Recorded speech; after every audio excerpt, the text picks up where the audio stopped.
الحمد للہ نحمده ونستعینه ونستغفره ونؤمن به ونتوکل علیہ ونعوذ باللہ من شرور انفسنا ومن سیئات اعمالنا من يهده الله فلا مضل له ومن يضلل فلا هادي له ونشهد ان لا اله الا الله وحده لا شريك له ونشهد ان سيدنا ومولانا محمدا عبده ورسوله اما بعد فاعوذ باللہ من الشیطان الرجیم بسم اللہ الرحمن الرحیم وما ارسلنا من رسول الا لیطاع باذن اللہ اللہم صلی علی محمد وعلی آل محمد کما صلیت علی ابراہیم وعلی آل ابراہیم انک حمید مجید اللہم بارک علی محمد وعلی آل محمد کما بارکت علی ابراہیم وعلی آل ابراہیم انک حمید مجید۔ اللہ تعالیٰ کا احسان ہے کہ اللہ تعالیٰ نے ہمیں انسان بنایا، مسلمان بنایا، حضور اکرم صلی اللہ علیہ وسلم کا امتی بنایا۔ اللہ تعالیٰ ہمیں ان نعمتوں کی قدر کرنے کی توفیق عطا فرمائے۔ میں آج کی اس ماہانہ خانقاہی مجلس میں چند ایک باتیں بالترتیب عرض کرتا ہوں، چونکہ ہماری خالص اصلاحی مجلس ہے۔ خالص اصلاحی مجلس کا معنی کہ یہ مریدین کی مجلس ہے، وہ مرد حضرات ہوں یا خواتین ہوں۔ اس میں گفتگو کا انداز یہ ہے کہ میں وہ بات کہتا ہوں جو میں خود بھی عمل کرنا چاہتا ہوں، سننے والوں سے بھی گزارش کرتا ہوں کہ عمل کی نیت سے ہم یہ بات سنا کریں۔ اگر دوران گفتگو ایسی بات آئے کہ جس پر ہمارا عمل ہے، اللہ کا شکر ادا کریں۔ اگر دوران گفتگو ایسی بات ہے جس پر ہمارا عمل نہیں، تو پھر عمل کرنے کی کوشش کریں اور عمل کرنے کی فکر کریں، اس کا بہت زیادہ اہتمام فرمائیں۔ تو میں چند ایک باتیں بھی ترتیب عرض کرتا ہوں۔ سب سے پہلی بات نمبر 1 کہ جب بھی میری طرف سے کوئی پوسٹ جاتی ہے تو اس پر بعض ساتھی یعنی میں تو استعمال نہیں کرتا یوٹیوب کو یا فیس بک کو، میں خود استعمال نہیں کرتا، کبھی کوئی ضرورت ہو، وگرنہ میں اپنا سارا کام واٹس ایپ پہ کرتا ہوں۔ میری طرف سے واٹس ایپ پہ کوئی جب پیغام جاتا ہے تو بعض ساتھی ماشاء اللہ لکھتے ہیں، پھر جزاک اللہ لکھتے ہیں، جی مزہ آ گیا لکھتے ہیں، جی بہت اچھا کیا، بہت فائدہ ہوا۔ یہ چھوٹے چھوٹے میسج اتنے زیادہ ہوتے ہیں کہ سب کو کھول کر دیکھنا میرے لیے بہت مشکل اور تکلیف کا باعث بنتا ہے۔ تو میری آپ حضرات سے گزارش ہے کہ اس قسم کے چھوٹے چھوٹے میسج نہ فرمایا کریں۔ کیوں؟ اگر میں چھوٹے میسج نہ دیکھوں تو بعض اہم میسج آنے والے وہ بھی نہیں دیکھ پاؤں گا، تو مجھے ان سوالات کے جوابات دینے کے لیے تمام میسج کو دیکھنا پڑتا ہے، تو اس سے مجھے اچھی خاصی مشقت کا سامنا کرنا پڑتا ہے۔ بس آپ تحریر پڑھ لیا کریں، اگر کوئی آپ تبدیلی محسوس کریں، تحریر سے آپ کو فائدہ ہوا ہو، واقعتاً زندگی تبدیل ہوئی ہو، اپنی کارگزاری آپ لکھیں، میں اس کو خوشی سے سنتا بھی ہوں، پڑھتا بھی ہوں اور آگے دوسروں تک اس کو پہنچاتا بھی ہوں۔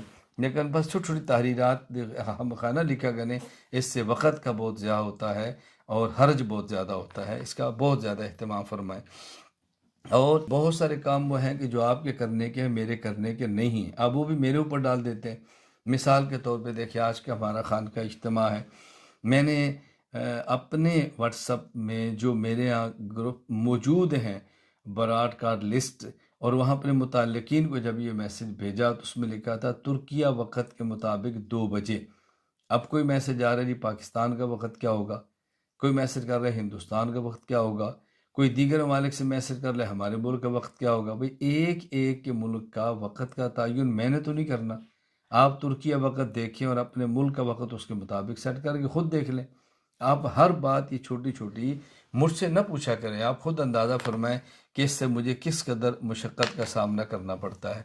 بہت سارے حضرات کی عادت ہے، مجھے نہیں معلوم یہ کہاں سے چلی ہے، میرے علم میں نہیں ہے، کہ میسج کرتے ہیں اور لکھتے ہیں السلام علیکم ورحمۃ اللہ وبرکاتہ، اس کے بعد اپنا نام بھی نہیں لکھتے، اپنا شہر نہیں لکھتے، اپنا کام نہیں لکھتے، میسج کی وجہ نہیں بتاتے، تو انسان پریشانی کا شکار ہوتا ہے۔ اب کیا کریں؟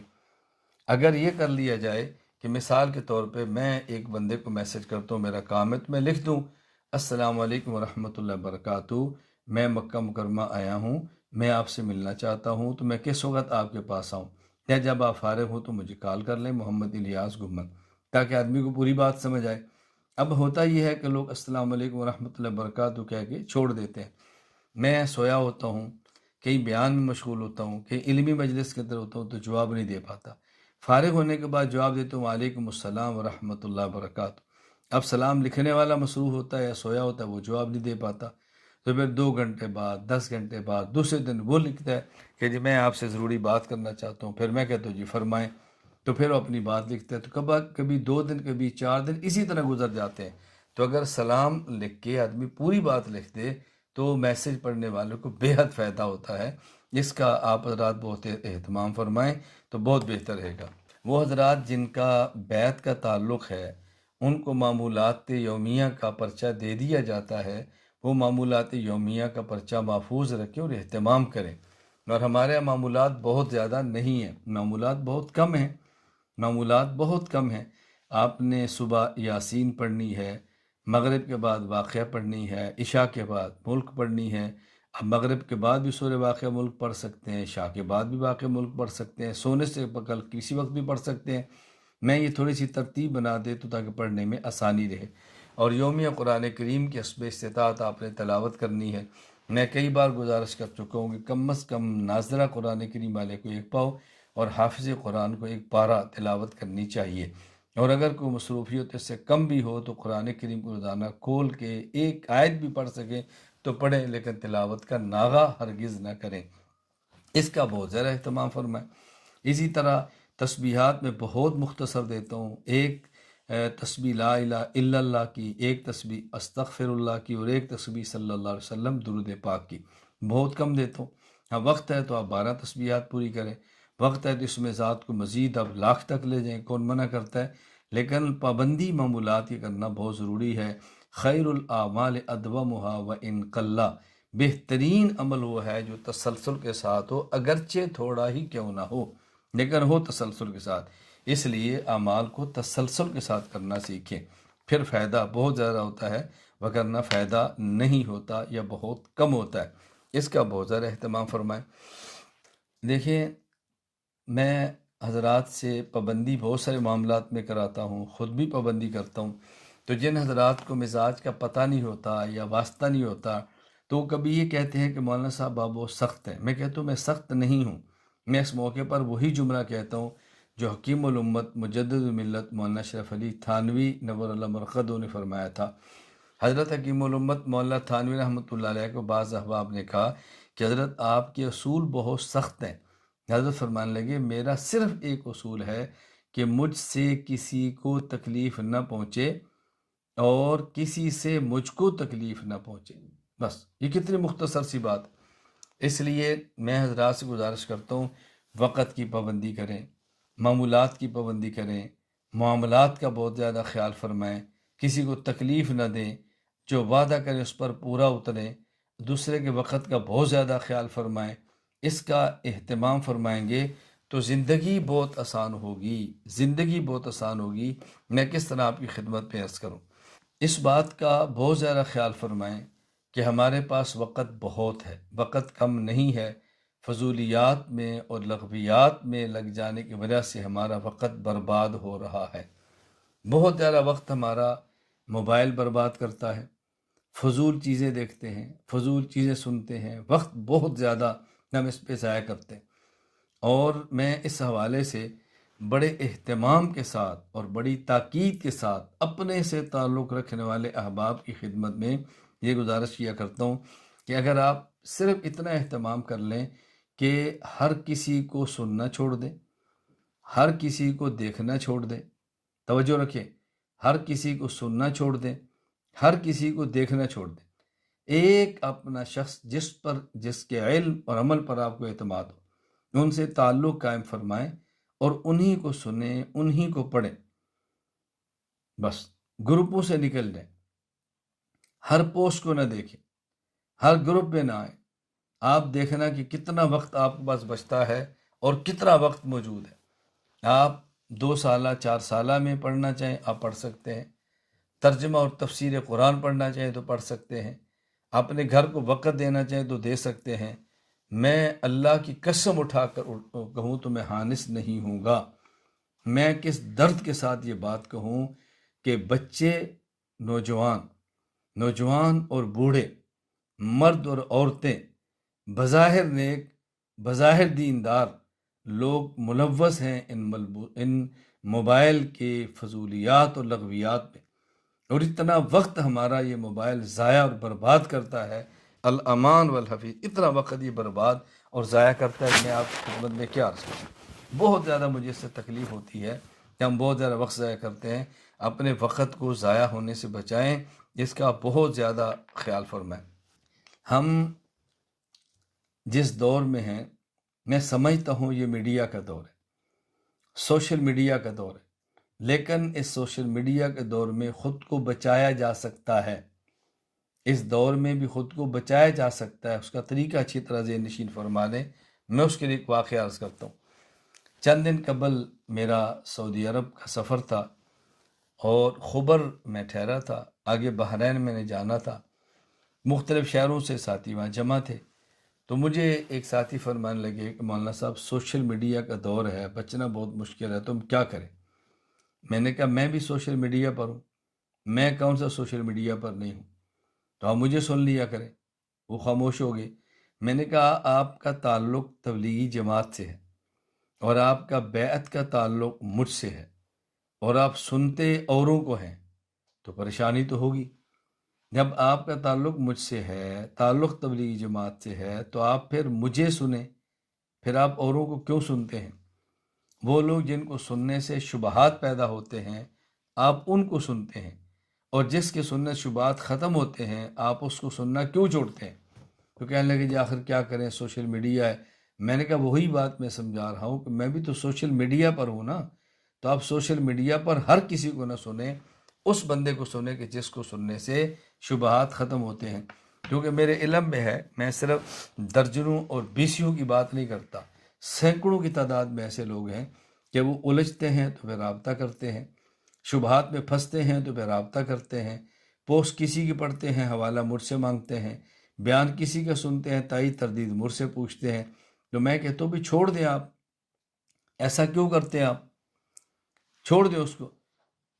خذ ما لا یریبک ودع ما یریبک، جو چیز آپ کو شک میں ڈالتی ہے اس کو چھوڑ دیں، وہ جو شک میں نہیں ڈالتی آپ اس کو لے لیں۔ کتنی آسان سی بات ہے۔ تو اس کا اہتمام کریں گے تو آپ کے لیے اللہ گواہ ہے کہ بچنا بہت آسان ہوگا، اور اس سوشل میڈیا کے دور میں بھی آپ اپنی ترتیب کے ساتھ معمول کے مطابق بہترین زندگی گزار سکیں گے۔ بہت سارے مسائل میں آپ اختلاف دیکھیں گے، اور یہ قیامت تک اختلافات ہوتے رہیں گے۔ آج ہم اور ہمارے بعد ہماری نسلیں دیکھتی رہیں گی۔ اس اختلاف امت کے دور میں آپ کو ایک رہبر متعین کرنا ہوگا، ایک شخص کو متعین کرنا ہوگا، اس کو لیں اور اس کے مطابق اپنی آپ زندگی گزاریں۔ اس کا بہت زیادہ خیال فرمائیں۔ جب بھی کسی مسئلے پر، فقہی مسئلے پر 2 رائے آ جائیں، 3 رائے آ جائیں، تو آپ ایک بندے کا انتخاب کر لیں اور آپ یہ کہہ دیں بھی ہمارے حضرت کی رائے یہ ہے، ہمارے شیخ کی رائے یہ ہے، ہمارے مرشد کی رائے یہ ہے، ہمارے بڑے کی رائے یہ ہے، اس رائے کے مطابق عمل کریں۔ الجھن کی کیا ضرورت ہے؟ اس کو بہت اچھی طرح سمجھیں، اس کو بہت اچھی طرح سمجھیں۔ نمبر 11، جب بھی آپ نے مسئلہ معلوم کرنا ہو، خصوصاً مجھ سے جو میرے تعلق والے ہیں، میں ان کو ہی بات عرض کرتا ہوں۔ مسئلہ معلوم کرنے کا طریقہ یہ غلط ہے کہ جی بعض علماء اس مسئلے پر یوں کہتے ہیں، بعض علماء یوں کہتے ہیں، تو حضرت آپ کیا کہتے ہیں؟ میں نے کہا مجھے یوں نہ پوچھا کریں، مجھے آپ سیدھا پوچھا کریں کہ اس مسئلے کے بارے میں آپ کی رائے کیا ہے۔ چونکہ میں بعض مقامات پہ جاتا ہوں تو اس میں لوگ کہتے ہیں جی فلاں حضرت نے یہ بات فرمائی ہے تو آپ کیا کہتے ہیں؟ میں نے کہا چونکہ یہ بات ٹھیک نہیں ہے، میں نے اس کی تردید کرنی ہے۔ اگر آپ ان کا تذکرہ کی بغیر ویسے کہہ دیتے کہ اس مسئلے پر آپ کی رائے کیا ہے، تو میرے لیے بیان کرنے میں آسانی ہوتی۔ تو جب آپ کسی کا نام لے کر کہتے ہیں فلاں یہ کہتے ہیں، اب آپ کیا کہتے ہیں؟ اب مجھے اس رائے کے تردید کرنے میں ذرا الجھن پیش آ جاتی ہے۔ میں اس پر ایک واقعہ عرض کر دیتا ہوں۔ واقعہ تو بہت سارے ہیں، ایک واقعہ عرض کرتا ہوں۔ میرا ایک سفر تھا، دوران سفر ایک صاحب کے گھر میں میرا رات کا آرام تھا، تو وہ تھے اور ان کے ساتھ 2 بیٹے تھے۔ میں نے ان سے گزارش کی کہ آپ ہمارے 4 سالہ عالم کورس کے اندر داخلہ لیں۔ تو مجھے وہ فرمانے لگے کہ میری تو عمر اب 50 کے لگ بھگ ہے، ہاں البتہ میرے 2 بیٹے ہیں تو میں چاہتا ہوں یہ پڑھ لیں۔ میں نے کہا نہیں، آپ ایسا کریں، ان بیٹوں کے رہنے دیں، آپ پڑھیں، کیونکہ آپ نے پہلے دنیا سے جانا ہے، بیٹوں نے بعد میں جانا ہے۔ تو مجھے کہنے لگی تو اللہ ہی بہتر جانتا ہے، پہلے کس نے جانا ہے؟ میں نے کہا جب اللہ ہی بہتر جانتا ہے تو آپ نے پاکستان کو چھوڑ کر اس ملک کا انتخاب کیوں کیا ہے؟ آپ وہاں رہتے، یہاں کیوں ہے کمانے کے لیے؟ بس یہ بچوں کا مسئلہ ہے۔ تو میں نے کہا ان بچوں کے مکان کی فکر کرتے ہیں، ان بچوں کے مستقبل کی فکر کرتے ہیں، اس کے لیے آپ اپنا ملک چھوڑ دیتے ہیں۔ آپ کا اندازہ ہے کہ میں مر جاؤں گا، میرے بعد بچوں کو کچھ ان کو مل جائے۔ اور جب میں یہ بات کہتا ہوں کہ آپ نے پہلے جانا ہے، بچوں نے بعد میں جانا ہے، پہلے دین آپ پڑھیں، تو اب آپ کہتے ہیں اللہ ہی بہتر جانتا ہے، پہلے کس نے جانا ہے؟ میں نے کہا ہم سمجھتے ہیں اللہ ہی جانتا ہے، میں تو ایک معمول کی فطرت کی زندگی کی بات کر رہا ہوں کہ دادا پہلے ہوتا ہے، بیٹا بعد میں ہے، پھر اس کے بعد کا بیٹا بعد میں، ترتیب ہی ہوتی ہے۔ تو آپ پہلے دین آپ پڑھیں، پھر بچوں کی فکر کریں، پہلے آپ کا پڑھنا ضروری ہے۔ اب وہ مجھے کہنے لگے کہ میں فلاں حضرت سے بیعت ہوں اور وہ فرماتے ہیں کہ آپ کی عمر زیادہ ہے، اب آپ خود پڑھنے کی بجائے بچوں کو پڑھنے پر زور دو۔ میں نے کہا وہی بات آ گئی، اگر یہ بات آپ حضرت کے بجائے اپنی رائے کے طور پر پیش کرتے تو مجھے یہ بات کرنے بہت آسانی ہوتی۔ اب میں حضرت کی رائے کو اگر ٹھیک نہیں سمجھتا، میں اپنی رائے پیش کروں گا تو ممکن ہے آپ کے ذہن میں آئے کہ ہمارے حضرت کے مخالف ہے۔ میں تو حضرت کا مخالف نہیں ہوں۔ میں نے کہا میں آپ سے موٹی سی بات عرض کرتا ہوں، مجھے آپ یہ بتائیں کہ رسول اکرم صلی اللہ علیہ وسلم کے صحابہ کرام رضی اللہ عنہم اجمعین 1,24,000 کے لگ بھگ تھے۔ ان میں کتنے ایسے تھے جو بچے تھے اور کتنے ایسے تھے جو بڑے تھے؟ فرمان لگے بڑے زیادہ تھے۔ تو میں نے کہا کیا نبی پاک صلی اللہ علیہ وسلم نے ان بڑے صحابہ کرام سے فرمایا کہ تمہاری عمر زیادہ ہے، تم دین نہ پڑھو، اپنے بچوں کو مجھے دے دو، تمہاری عمر زیادہ ہوگی؟ کہا جی نہیں۔ تو میں نے کہا رسول اکرم صلی اللہ علیہ وسلم نے بڑوں کو دین پڑھایا ہے، تو میں چاہتا ہوں کہ آپ دین پڑھیں، ہاں آپ کے بعد پھر آپ کے بچے پڑھیں، پہلے آپ دین پڑھیں، یہ زیادہ ضروری ہے۔ تو میں اس لیے گزارش کر رہا ہوں کہ جب بھی کوئی مسئلہ، کوئی چیز معلوم کرنی ہو تو اس کا اہتمام کریں کہ براہ راست پوچھیں جی اس مسئلے پر آپ کیا فرماتے ہیں، اس مسئلے پر آپ کی رائے کیا ہے۔ یوں نہ کہا کریں کہ اس مسئلے پر علماء یہ کہتے ہیں اور آپ کیا کہتے ہیں۔ تو میرا مزاج یہ ہے کہ میں رائے تو دیتا ہوں، لیکن علماء سے رائے لڑ کر دینا بس مجھے طبعاً اس سے ناگواری گزرتی ہے اور مجھے اچھا نہیں لگتا۔ ہم رسول اکرم صلی اللہ علیہ وسلم کے امتی ہیں، نبی کریم صلی اللہ علیہ وسلم کی تعلیمات کو ہم نے پڑھنا ہے، آپ کی تعلیمات کو سمجھنا ہے، آپ کی تعلیمات پر عمل کرنا ہے اور آپ کی تعلیمات کو عام کرنا ہے۔ نبی کریم صلی اللہ علیہ وسلم کی سنت کا اہتمام ہم نے کرنا ہے۔ ظاہر ہے جب سنت کا اہتمام کریں گے کچھ مشکل بھی ہوگی، کچھ تکلیف بھی ہوگی، بعض موقع پر تانا زنی بھی برداشت کرنی پڑے گی، لیکن اہتمام ہم نے سنت کرنا ہے اور سنت کے اہتمام سے ہم نے کبھی بھی روگردانی نہیں کرنی۔ اپنا جینا اور مرنا شریعت بنا لو، اپنا اوڑھنا اور بچھونا شریعت بنا لو، اپنی خوشی اور غمی شریعت بنا لو، اپنا گھر اور بازار میں جانا شریعت بنا لو۔ یہی میرے پیغمبر پاک صلی اللہ علیہ وسلم کی محبوب سنت اور میرے پیغمبر کا محبوب طریقہ ہے۔ ہم نے دنیا میں اغیار سے متاثر نہیں ہونا۔ داڑھی یہ ہماری زینت ہے، پگڑی ہماری زینت ہے، سر پہ ٹوپی ہماری زینت ہے، جس کا بہت خیال کریں۔ اس سے آپ نے دائیں بائیں قطع نہیں ہونا، ذہن نشین فرما لیں۔ ہم دنیا کسی ملک میں جائیں ہم شریعت کا اہتمام کریں، دنیا کسی بازار میں جائیں ہم شریعت کا اہتمام کریں، اپنے عمل سے ثابت کریں کہ ہم رسول اکرم صلی اللہ علیہ وسلم کے عاشق ہیں، اللہ کے نبی کے متبع ہیں، ہم پیغمبر صلی اللہ علیہ وسلم کے غلام ہیں۔ مرد مردانہ لباس کے اندر آئے، خواتین زنانہ اور مستورات والے لباس کے اندر آئے۔ پردہ یہ عورت کا زیور ہے، اس زیور کو کبھی مت اتاریں، ہر حال میں پردے کا اہتمام کریں، پردے کی پابندی کریں، نگاہوں کی حفاظت کریں، مرنا اور جینا شریعت کے مطابق بتائیں۔ دنیا چند دن کی ہے، یہ گزر جائے گی، دنیا چند دن کی ہے، دنیا ہم چھوڑ دیں گے، دنیا چند روزہ ہے، اس کو ہم نے خیر آباد کہا دینا ہے، شریعت کو خیر آباد نہیں کرنا۔ اس کا بہت زیادہ خیال فرمائیں، اللہ میں بات سمجھنے کی توفیق عطا فرمائے۔ میں بطور خاص اپنے تمام مریدین سے گزارش کرتا ہوں، نمبر 1 تسبیح، نمبر 2 ٹوپی، نمبر 3 خوشبو، نمبر 4 پگڑی، اس کا اہتمام کرنا ہے۔ اس کا اہتمام کرنا ہے۔ یہ بات اچھی طرح ذہن نشین فرما لیں، ہم کہیں بھی جائیں یہ چیزیں ہمارے پاس موجود ہونی چاہیے۔ تسبیح، ٹوپی، خوشبو، ٹوپی کے ساتھ میں اضافہ کر لیا کرتا ہوں ٹوپی یا پگڑی، مسواک، ان چیزوں کا ہم نے اہتمام کرنا ہے۔ میں بار بار بار دہرا رہا ہوں، ہمارے ہاں یہ سفر کا چیزیں حصہ ہوں، ہمارے گھر میں ہوں، اور میں یہ کہا کرتا ہوں کہ ہر وقت جو ہمارے پاس چیزیں ہونی چاہیے، تسبیح، ٹوپی یا پگڑی، خوشبو، مسواک، سفر میں ہوں مصلی، یہ ہمارے پاس ہو۔ آپ نے کسی کو بھی ہدیہ دینا ہے تو ہدیے کے اندر اہتمام فرمائے کہ ہمیں ہدیہ میں کیا دینا ہے۔ تسبیح، ٹوپی یا پگڑی، خوشبو، مسواک، ان ہدایہ کو عام کریں، ان ہدایہ کو اپنے پاس رکھیں، اس کا بہت زیادہ خیال فرمائیں۔ میں یہ بات بار بار کہہ رہا ہوں، اس کا اہتمام فرمائیں کہ میرے ہر ایک مرید کے پاس تسبیح، ٹوپی یا پگڑی، خوشبو اور مسواک ہونی چاہیے۔ یہ آگے ہدایہ دیں، ان چیزوں کو عام کریں۔ ہماری دی ہوئی مسواک کو کسی نے ایک بار بھی کر لیا، شاید ہماری نجات کے لیے کافی ہو۔ ہمارا ہدیہ تسبیح کسی نے ایک بار اللہ کہہ دیا، شاید ہماری نجات کے لیے کافی ہو۔ ہماری دی ہوئی ٹوپی اور پگڑی اس نے کسی کے سر کو ڈھانپ لیا، سنت کی اتباع ہوگی، شاید نجات کے لیے کافی ہو جائے۔